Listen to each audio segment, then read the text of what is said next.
my name is Daren Goldin. My company is Goldin Solar, conveniently named, I guess.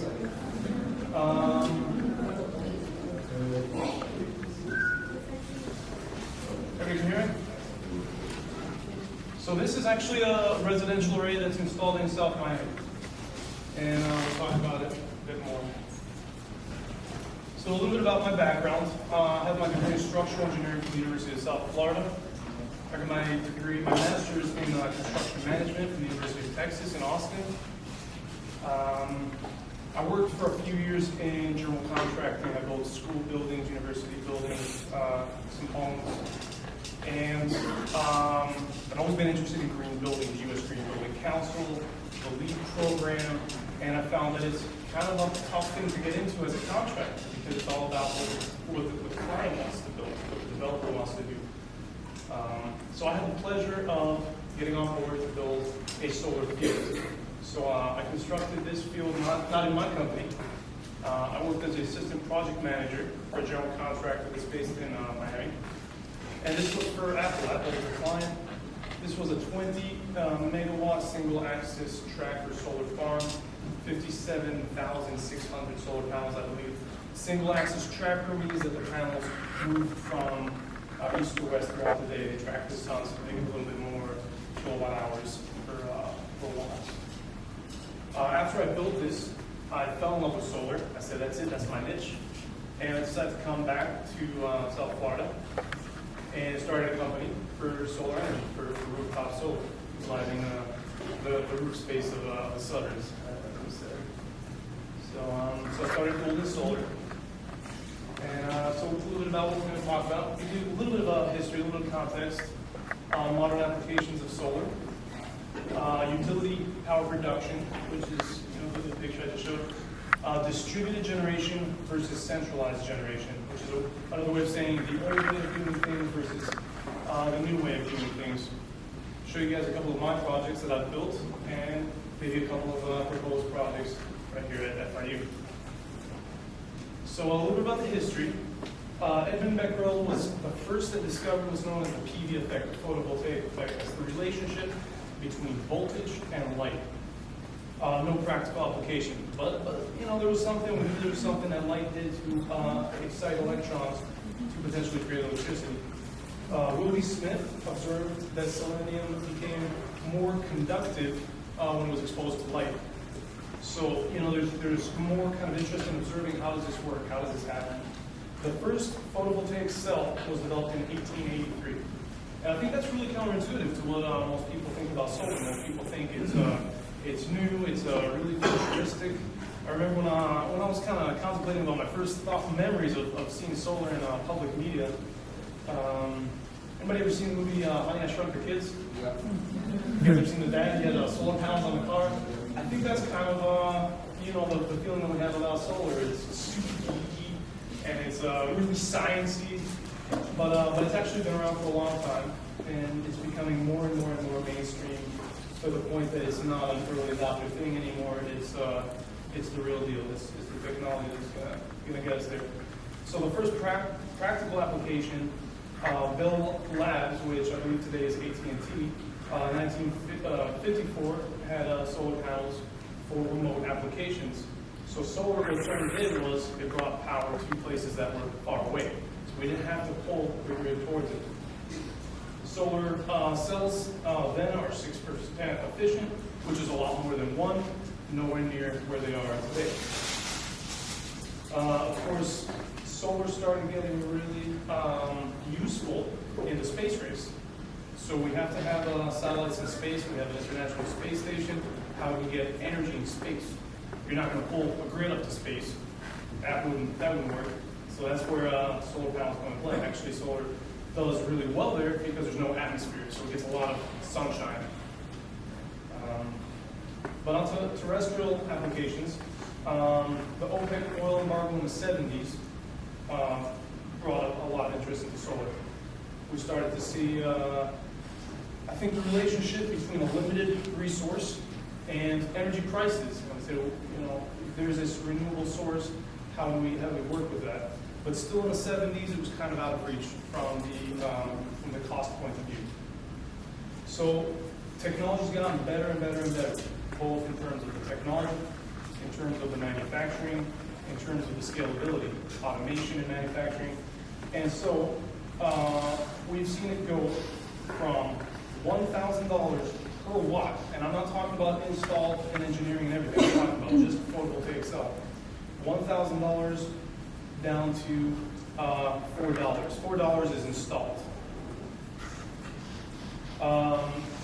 So we've seen it kind of become a political issue for a very long time.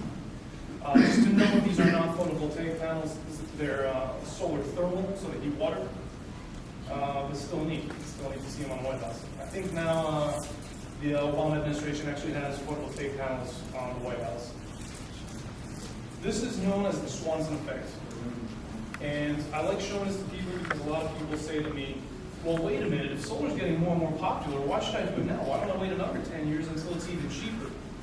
And this is an important graph to understand basically the price of solar and where it's come from and where it's going. And what I like to show is that you don't have to wait 10 years. Right now is a sweet spot where we get to benefit from a highly developed technology and still tap into a federal tax incentive, which is 30% back of the cost of the entire system.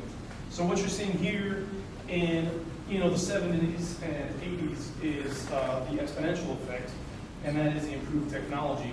And then what you're seeing from the 90s until today is automation in manufacturing and scalability. And so this is as of 2012. It costs 74 cents to produce a photovoltaic cell. So again, this is just for the cell, not the installed system.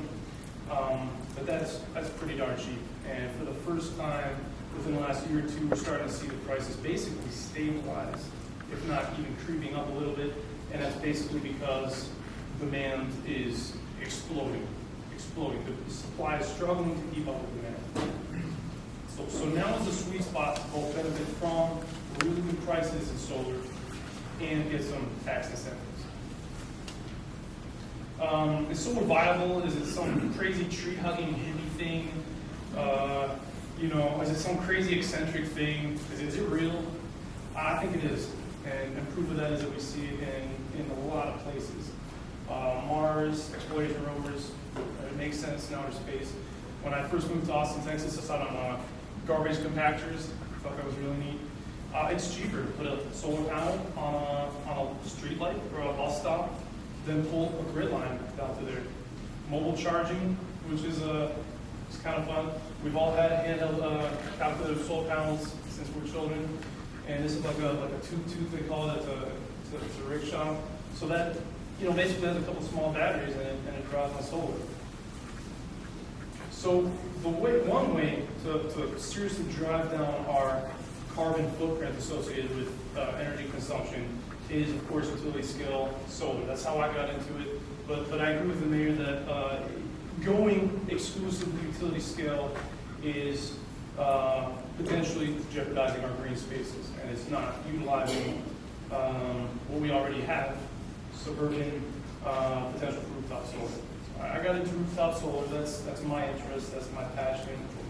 And that in short is the difference between centralized power and what's known as distributed generation. They call it here clean local power. So centralized power is what I call the old school model, where there's few large production facilities and the energy is distributed. So that may be coal, that may be a solar field, that may be nuclear, that may be liquid natural gas.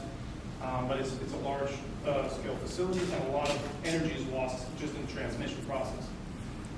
The new school way of thinking is clean local. So you see all these little batteries representing storage. That's like I said, Elon Musk's lithium-ion batteries, where we can store our energy in our own home at night, and use it. So and make all of our energy local. So we're losing less energy in the distribution process. So here's a system that I installed in South Miami. Relatively small for residential. 16 panels, 255 watt panels. The panels were Renasola. This covers about 50% of the customer's consumption. We wanted to make it larger. For southern exposure was under a lot of shade. Northern exposure is bad. Don't expose it to the north. East and west is okay and flat is okay. The reason is that we're relatively close to the equator. The higher you go, the sharper you want that angle pointing to the south. If you're south of the equator, you want to be pointing north. So that's how that works. Because we're relatively close to the equator, flat is reasonably good too. Every system I install, I connect to the internet, which is something really neat because I can track my customers' production and make sure that their systems are working. Something that the customers enjoy because they can track their return on investment. So I use an inverter called Solar Edge.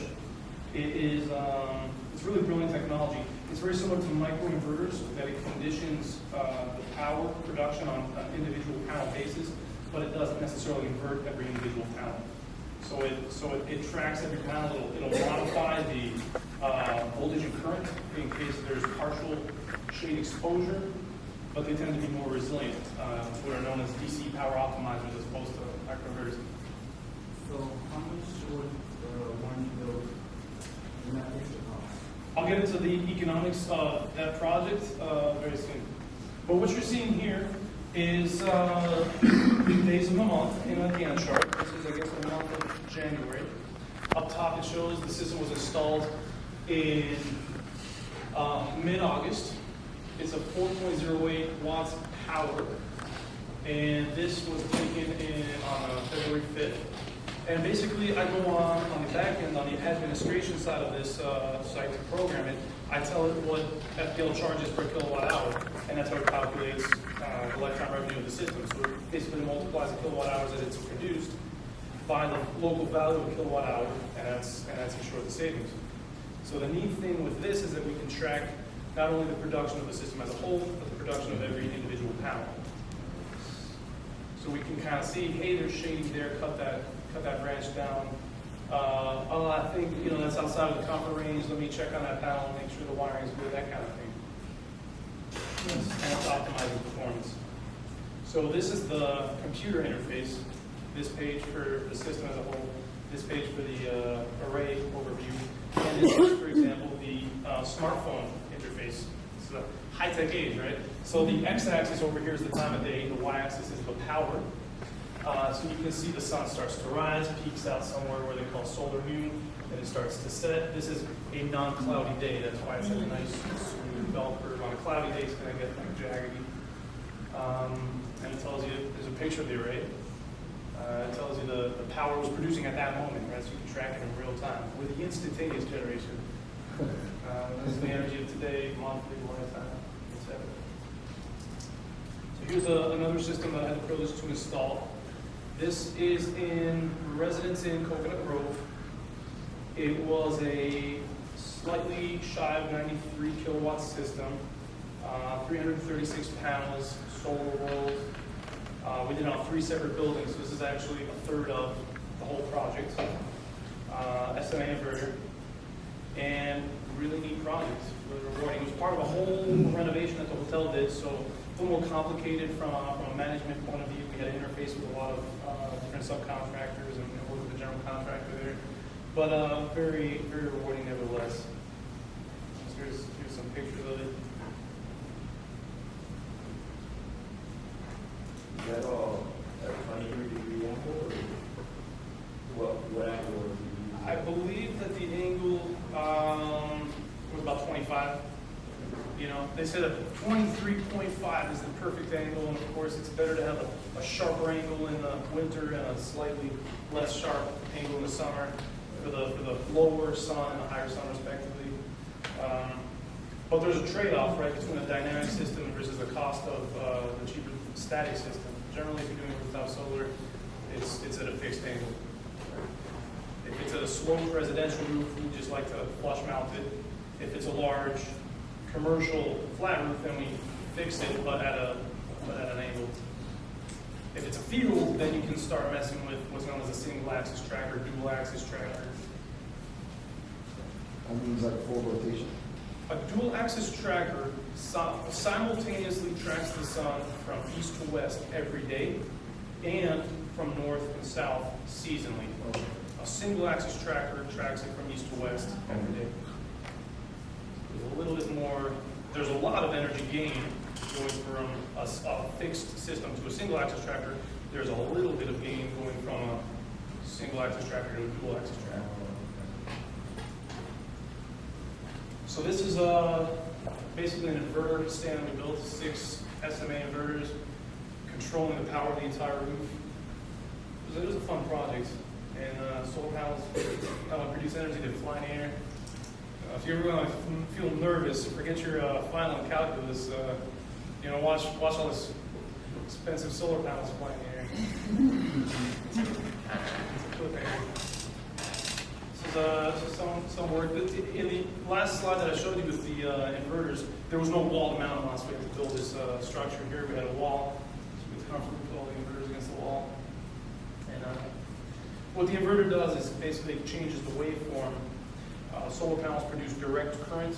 Our buildings and homes consume alternating current, and so the inverter comes in play to change it from DC to AC. The other thing is the inverters will bring into the system, so when we do power monitoring, that all happens through the inverter. This is a yeah. So would it be possible to expand the position of the solar panels on like trees large enough to support them? Instead of having to cut down, because as Mary was saying, how like you want to eliminate fossil fuels, right? So I need to plant more plants, and they help clean up the air too. So would it be possible to just, instead of like having to spend the money to have your landscape cleared and stuff, to install them on the trees themselves? It sounds like a really cool art project. Art project. Yeah, but from the point of view of structures, you want to know what you're dealing with.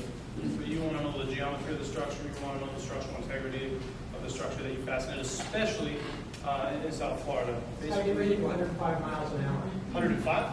Yeah.